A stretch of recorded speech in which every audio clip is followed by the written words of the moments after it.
옛날였죠. 서부 영화에 보면 총잡이들이 서로 대치하면서 누가 먼저 총을 뽑을지 눈치를 봅니다.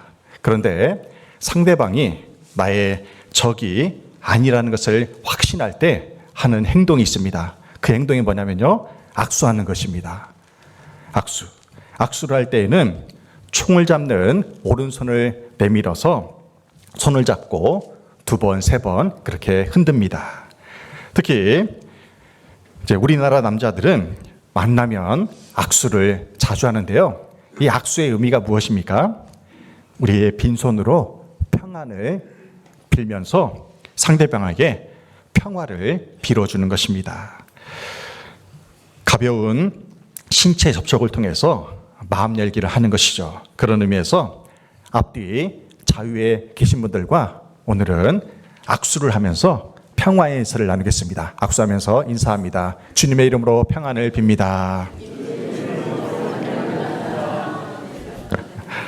네. 네.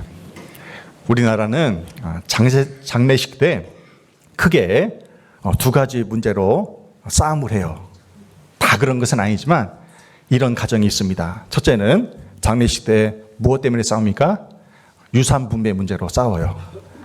2번째는 들어온 조의금 문제로 그것을 어떻게 분배할까 해서 싸우기도 합니다.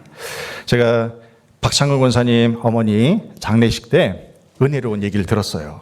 우리 장례식 때에 유족을 위로하기 위해서 박 권사님 6남매를 위로해 주기 위해서 많은 분들이 오셔가지고 조의금이 많이 들어왔대요. 대부분의 집안에서는 조의금을 분배할 때 크게 2가지로 분배를 합니다. 첫째는 이제 식구들끼리 각자 이름으로 들어온 것을 따로 나눠 갖습니다. 2번째는 그 들어온 조의금을 공평하게 나누는 거예요. 여러분은 어떻게 하십니까? 근데 이제 장례식이 끝나고 우리 박 권사님의 장남인 그 박병철 지사님이 가족들을 다 모아놓고 제안을 했대요. 이렇게 제안을 합니다. 지금부터 조의금 분배 얘기를 나눌 텐데요. 제 얘기가 다 끝날 때까지 다 들어주시고 의견을 내주시면 좋겠습니다 하고 정중하게 얘기를 했대요. 그러면서 하는 말이 자기 생각에는 이 조의금을 6남매가 공평하게 나눴으면 좋겠습니다. 그렇게 얘기를 하면서 이제 작은 집 조카는 나이가 제일 젊기 때문에 앞으로 부주할 일이 많으니까 이 조카는 좀 더 줬으면 좋겠습니다 하고 제안을 했대요. 그러면서 여러분들 생각은 어떻습니까? 물어봤대요. 분위기가 어땠을까요? 다들 박수를 치더래요. 현명한 지혜로운 처사죠. 그죠? 박 권사님이 장남이라 제일 많이 들어왔겠지만 그것을 공평하게 나누되 작은 집 조카는 앞으로 살 날이 더 많으니까 조금 더 주자고 그렇게 제안했다는 것입니다.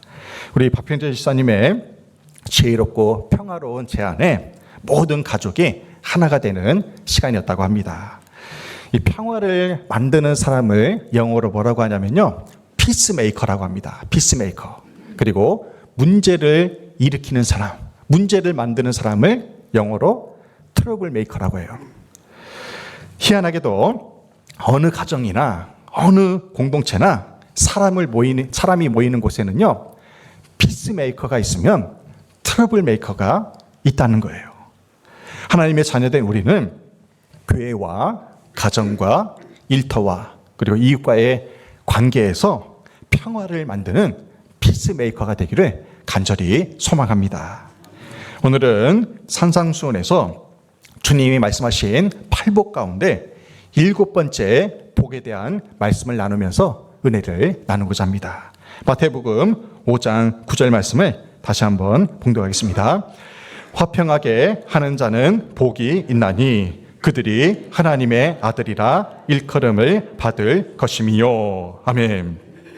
이 화평이라는 단어가 한자어로 화자가요, 화목할 화자인데 쌀미자에 입구자를 씁니다. 그래서 화자는요, 입속에 밥이 있다는 뜻이에요. 근데 평자는 심장 2개가 나란히 공존한다는 의미예요.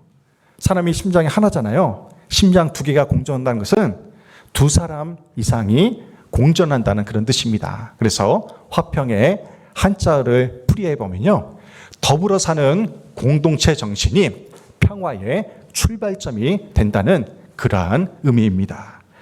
이것이 화평이 헬라어로 에이레네라고 하는데요, 이 에이레네는 함께하다, 연관되다 그런 뜻입니다. 그래서 관계지향적인 뜻이 담겨 있는 단어가 바로 이 화평이라는 뜻이라는 거예요. 그래서 이 헬라어로 에이레네는 우리가 잘 아는 히브리어 단어인 샬롬과 일치하는 단어입니다. 우리 믿음의 사람들의 인사법 가운데 하나가 샬롬이잖아요. 그래서 제가 설교하기 전에 옆에 계신 분들과 평화 인사를 나누겠습니다. 주님의 이름으로 평화를 빕니다. 이렇게 인사하게 했잖아요. 그죠? 이것은요, 하나님이 주시는 샬롬의 평화가 서로에게 함께하기를 바라는 평화의 인사인 것입니다. 사도 바울은 하나님이 주신 그 평안을 힘써 지키라고 우리에게 권면을 합니다. 에베소서 4장 3절에서 이렇게 말씀해요. 평안에 매이는 줄로 성령이 하나 되게 하신 것을 힘써 지키라. 아멘. 여기서 힘써 지키라, 이것이 헬라어로 뭐냐면요, 스푸다조입니다. 스푸다조. 죽을 힘을 다해서 지키는 것이 바로 힘써 지키라는 의미예요. 로마 시대에 콜로세움 원형 경기장에서 검투사들이 싸움을 하잖아요. 어느 한 사람이 죽을 때까지, 피를 흘리며 죽을 때까지 결투를 합니다. 그 모습을 상상해 보세요. 검투사가 싸움을 하기 위해서 경기장 안으로 입장을 할 때에 그 검투사를 훈련시킨 조교가 이렇게 외쳤다고 하는 거예요. 스푸다조, 스푸다조. 죽지 않으려면 죽을 힘을 다해 싸워라. 그렇게 외쳤다는 것입니다. 우리가 평화를 지키기 위해서 스푸다조, 죽을 힘을 다해서 힘써 지켜야 한다는 것을 사도 바울이 이 단어를 사용해서 우리에게 권면하고 있는 것입니다. 여러분들, 우정을 쌓는 데는 수십 년이 걸립니다. 하지만 그 우정을 무너뜨리는 데는요, 1분도 채 걸리지 않는다는 말이 있잖아요. 부부관계도 부모 자식 관계도 한순간에 깨질 수가 있는데요, 하물며 타인과의 관계는 더더욱 조심해야 한다는 것입니다. 인간관계는 유리그릇과 같아요. 그래서 조금만 잘못해도 깨지기 때문에 평화를 지키기 위해서 힘써 노력해야 한다는 것입니다. 우리말에 그 아버지의 그 아들이라는 말이 있잖아요. 그죠? 예수님이 하늘 아버지의 뜻을 따라서 평화의 왕, 피스메이커가 되셨듯이 우리가 화평케 되는 자가 될 때 우리가 하나님의 자녀라 그렇게 불리게 되는 것입니다. 피스 브레이커, 평화를 깨는 자, 또는 트러블 메이커, 문제를 일으키는 자는요, 하나님의 자녀가 아니라 마귀의 자식인 것입니다.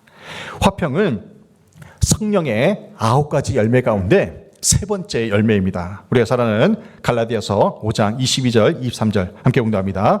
오직 성령의 열매는 사랑과 희락과 화평과 오래 참음과 자비와 양선과 충성과 온유와 절제니. 아멘. 성령의 9가지 열매는요, 복수가 아니라 단수로 사용됐다는 거예요. 9개면 복수해야 되는데 이게 단수로 쓰였다는 것은 무슨 의미겠습니까? 이 9가지의 열매가 하나로 연결되어 있다는 사실이에요. 그러므로 우리가 사랑의 첫 번째 열매인 사랑의 열매를 맺으면요, 그 다음에 나오는 희락, 기쁨이 충만해진다는 거예요. 희락의 열매를 맺으면, 기쁨의 열매를 맺으면 우리의 마음에 평화의 열매가 맺어진다는 것입니다. 평화의 열매를 맺으면 그 다음에 나오는 오래 참음, 인내의 열매를 맺을 수가 있다는 거예요. 이것이 얼마나 놀라운 은혜입니까? 지금 이 시간 여러분의 마음에 평화가 없다면, 평안하지 않다면 성령의 9가지 열매 가운데 사랑과 기쁨의 열매를 확인해 보시기 바랍니다. 사랑과 기쁨이 깨지면요, 절대로 평화를 이룰 수가 없어요. 평안하지 못합니다. 화평이 없으면 매일의 삶이 지옥이 되는 거예요. 사랑과 기쁨의 부족한 부분을 채울 때 평화를 비롯한 다른 열매가 맺어질 수가 있는 것입니다. 세상에서는요, 만사형통하다는 말을 자주 사용합니다. 만사형통. 또 만병통치약을 사람들이 많이 팔아요. 세상에 만병통치약이 있습니까? 만병통치약이 있었다면 그 옛날 진시황제가 지금까지도 살아있을 것입니다. 그런데 과연 이 세상에 만사형통, 만병통치약이 있을까? 제가 김포 양곡교회에서 부교육자로 사역할 때 전도의 일환으로 봉침 선교회를 초청을 해서 봉침 놓는 것을 교육받은 적이 있어요. 봉침 아시죠? 그 벌의 침으로 이제 치료를 하는 거예요. 그래서 그 벌침을 제가 맞아보기도 하고 직접 놓아보기도 했습니다. 꿀벌을 하나 엉덩이 쪽을 핀셋으로 잡으면요, 거기서 침이 나옵니다. 그것을 가지고 두통이 있으면 머리에 놔요. 그리고 허리가 아프면 허리에다 놓고 무릎이 아프면 무릎에다 쏘이는 거예요. 그러면 치료가 된다는 거예요. 물론 효과가 있긴 해요. 근데 그 효과가 완전하진 않다는 것이죠. 일시적인 것에 불과하다는 것입니다. 만병통치약은 이 땅에 없다는 것이죠. 수지침 선교회도 마찬가지고 민들레 약초 이런 것도 마찬가지예요. 저마다 자기들이 주장하는 만사형통, 만병통치약이 있지만 요즘 말로 하는 말로 이렇게 말해요. 응, 아니야. 만사형통, 만병통치약은 이 세상에 없다는 것입니다. 세상이 주는 기쁨과 평안은 오래가지 못하는 거예요. 우리나라는 전 세계의 유일한 분단 국가로서 언제 어느 때 평화 조약이 깨질지 모르는 불안감 속에 살아가고 있습니다. 여러분들, 동독과 서독이 통일이 될 때요, 우리나라에 그 베를린 장벽에 있었던 그 벽돌을 우리나라에 선물로 줬대요. 너희도 어서 속히 통일을 이루라고. 근데 우리는 아직까지도 분단 국가로 남아 있습니다. 우리 주님 안에 참된 기쁨과 평안이 있다는 사실을 우리는 기억해야 됩니다. 찬송가 431장 주 안에 기쁨 있네 1절만 우리 함께 불러보겠습니다. 주 안에 기쁨 있네 주 안에 살자 주 안에 평안 있네 주 안에 살자 불안이 연기처럼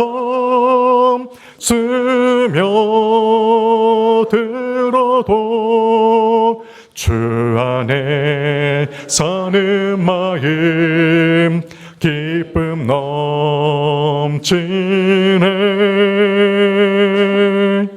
할렐루야.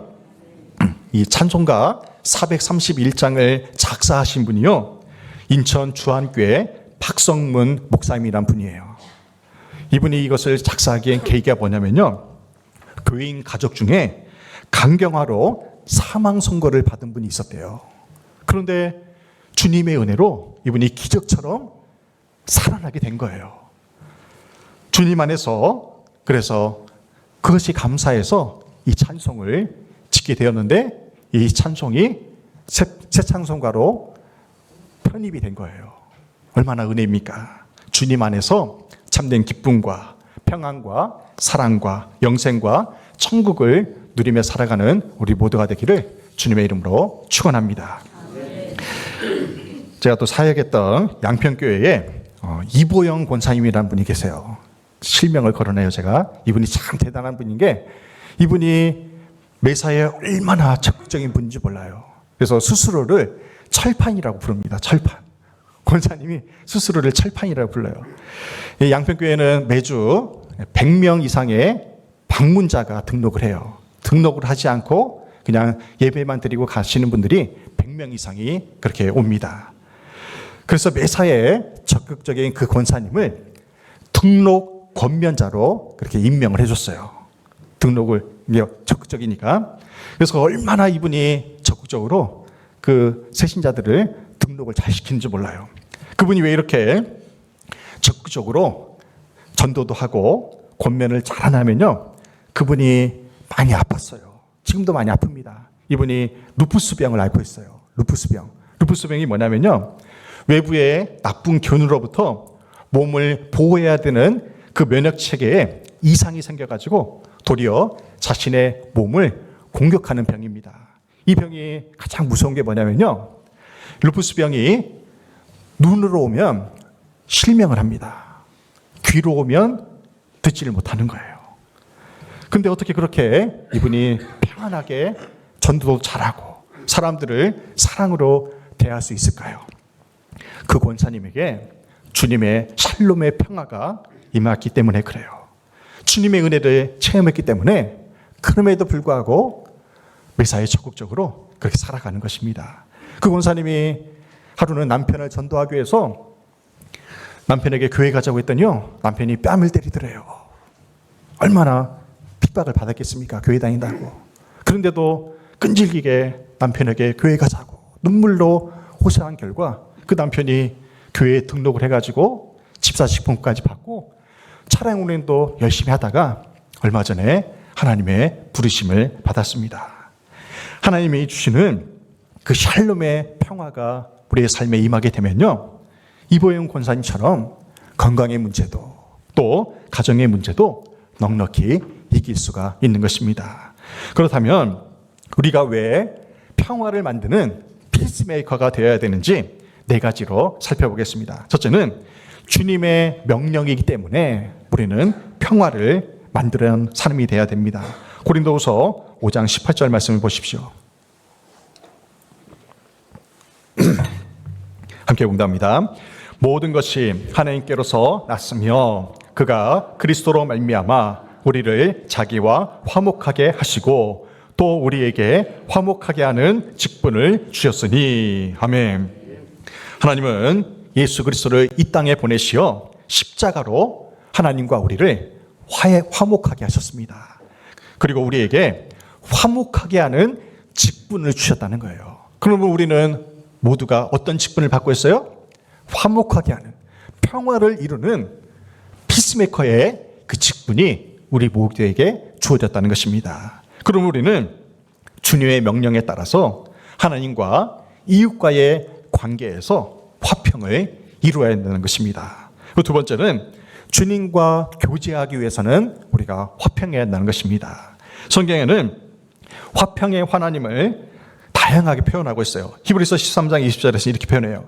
양들의 큰 목자이신 우리 주 예수를 영원한 언약의 피로 죽은 자 가운데서 이끌어내신 평강의 하나님이. 아멘. 히브리서 기자는 우리가 믿는 하나님을 평강의 하나님으로 소개하고 있습니다. 또한 이사야 9장 6절에서는 평강의 왕으로 하나님을 소개하고 있어요. 그리고 로마서 14장 7절에서는 성령 하나님을 평강의 영으로 그렇게 소개하고 있는 것입니다. 사사기 6장 24절에서는 하나님을 어떻게 표현하고 있습니까? 기드온이 여호와를 위하여 거기서 제단을 쌓고 그것을 여호와 샬롬이라 하였더라. 아멘. 여호와 샬롬이 무슨 의미입니까? 하나님은 평안이시다. 하나님은 평안치다. 우리 하나님을 어떻게 표현하고 있어요? 평안의 하나님, 평화의 하나님으로 그렇게 소개하고 있습니다. 하나님이 평강의 왕이시기 때문에 우리가 하나님과 교제하기 위해서는 우리 안에 평강의 영이 있어야 한다는 것입니다. 세 번째는 천국은 화평의 나라이기 때문에 우리가 화평해야 돼요. 우리가 잘 아는 이사야 11장 6절에서 8절에서 이렇게 말씀합니다. 그때의 이리가 어린 양과 함께 살며 표범이 어린 염소와 함께 누우며 송아지와 어린 사자와 살찐 짐승이 함께 있어 어린아이에게 끌리며 젖된 어린아이가 독사의 굴에 손을 넣을 것이라. 아멘. 이리와 어린 양이 함께 거니는 모습을 상상해 보세요.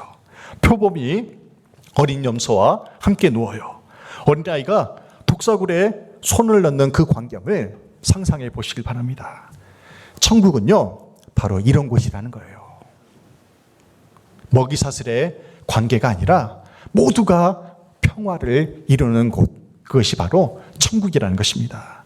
하나님이 주시는 화평이 우리 교회와 우리의 가정과 일터에 임하면요, 바로 그것이 천국이 된다는 사실을 믿으시기 바랍니다. 오늘 마지막으로 네 번째는 전 세계의 소망이기 때문에 우리는 화평해야 됩니다. 성경에 평화라는 단어가요 400번 이상 나옵니다. 몇 번이요? 400번 이상 나와요. 그만큼 평화는요 하나님의 소망이자 온 인류의 소망인 것입니다. 제2차 세계대전이 끝난 후에 미국과 유럽에서 여론조사를 했어요. 그 조사 중에 이런 질문이 있었습니다. 지금 당신이 가장 원하는 것이 무엇입니까? 지금 당신이 가장 원하는 것이 무엇입니까? 이 질문에요 압도적인 1위 대답이 뭐였냐면요 바로 평화, 피스였습니다. 전 세계가 평화를 이루기를 바라는 것이 세상 사람들의 소망이었다는 것입니다. 예수님이 달려 돌아가신 그 십자가를 보면요 우리가 누구와 어떻게 화평해야 되는지 알 수가 있습니다.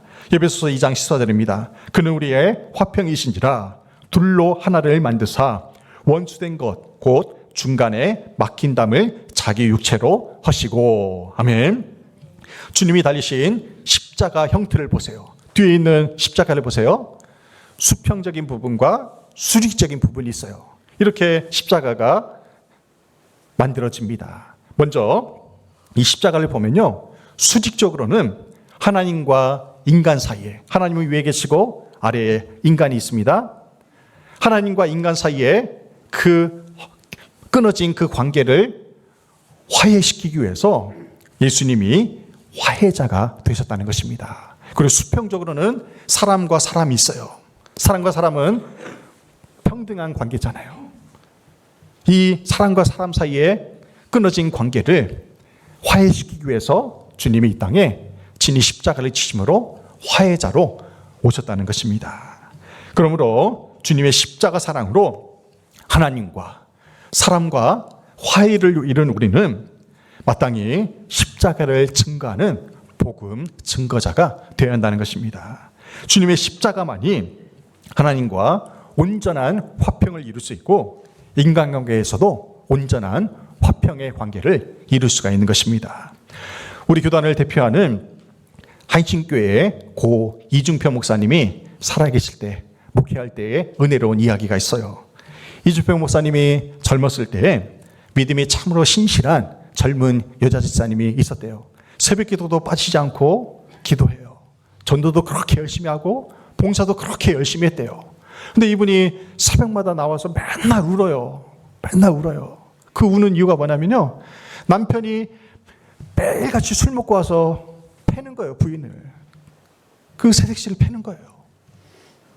그러니까 원통해가지고 또 마음이 너무 아파가지고 그 남편이 구원받지 못해가지고 매일 새벽마다 나와서 울면서 기도를 해요. 그 남편이 우편 집배원 일을 했었거든요. 근데 하루는 새벽에 보니까 그 아내가 눈탱이가 시퍼렇게 멍이 들어있어요. 그 목사님이 화가 나가지고요 집에 찾아가가지고 남편에게 그랬대요. 왜 사랑하는 아내를 그렇게 패냐고. 제발 그러지 말라고 권면했대요. 그랬더니요 그 남편이 더 큰 소리로 화를 내면서 당신이 뭔데 나한테 뭐라고 하느냐고 막 화를 내면서 쫓아내더래요. 어느 날 그 열사님의 아들이요 울면서 목사님을 찾아왔대요. 맨발로. 목사님 엄마가 죽었어요. 엄마가 죽었어요. 빨리 와주세요. 목사님이 정말 심장이 덜컥거리면서 집에 찾아갔더니요 술 먹고 남편이 던진 그 목침 베개에 그 아내가 머리를 맞고 피를 철철 흘리면서 쓰러져 있는 거예요. 호흡이 다행히 좀 남아있었어요. 그 여집사님을 들쳐업고 응급실에 가가지고 겨우겨우 살아났어요. 그러나서 며칠 후에 수요예배 전에 목사님이 결단을 내리고 그분 집에 찾아가가지고 당신 살고 싶으면 수요예배 나오라고. 그래갖고 강권해서 수요예배로 데려갔대요. 근데 이분이 또 도망갈까봐 양옆에 태권도 유단자인 남자 집사님 두 분을 양쪽에 세워놨대요. 못 나가게. 그러나서 십자가 복음을 1시간 동안 설교했대요. 그 말씀을 듣고 그 남편이 깨어집니다. 주님의 그 십자가 사랑을 깨닫고 자신의 죄를 통곡하며 회개하며 눈물로 회개를 해요. 그 예배가 끝나고요, 그 집사님이 목사님을 찾아와가지고 울면서 부탁을 하더래요. 그 부탁이 뭔지 아세요? 목사님, 제가 말은 안 했지만 제 마누라가 새벽기도 나가는 거 보니까 저도 뭔가 해야겠어요. 제가 이 교회에 새벽종 치는 일을 하게 해주십시오. 목사님이 좋아가지고요, 그 남편분에게 새벽종 치는 일을 시켰대요. 그러고 나서 그 이후로 하루도 빠짐없이 새벽종 치는 봉사를 합니다. 이분이 전도도 잘하고요, 얼마나 신앙생활을 열심히 하는지 몰라요. 무엇보다 이분이 우편 집배원 일을 했다고 했잖아요. 전도를 기가 막히게 합니다. 편지를 배달하면서, 옛날에는 다 가정마다 주잖아요. 편지를 배달하면서 이렇게 말해요. 편지 왔어요. 그리고 천국에서 온 편지도 있습니다. 그러면서 자연스럽게 복음을 증거했다고 합니다. 참으로 놀라운 은혜가 아닐 수가 없습니다. 오늘 청소년부, 청년부 21명이 대청으로 수련회를 가요.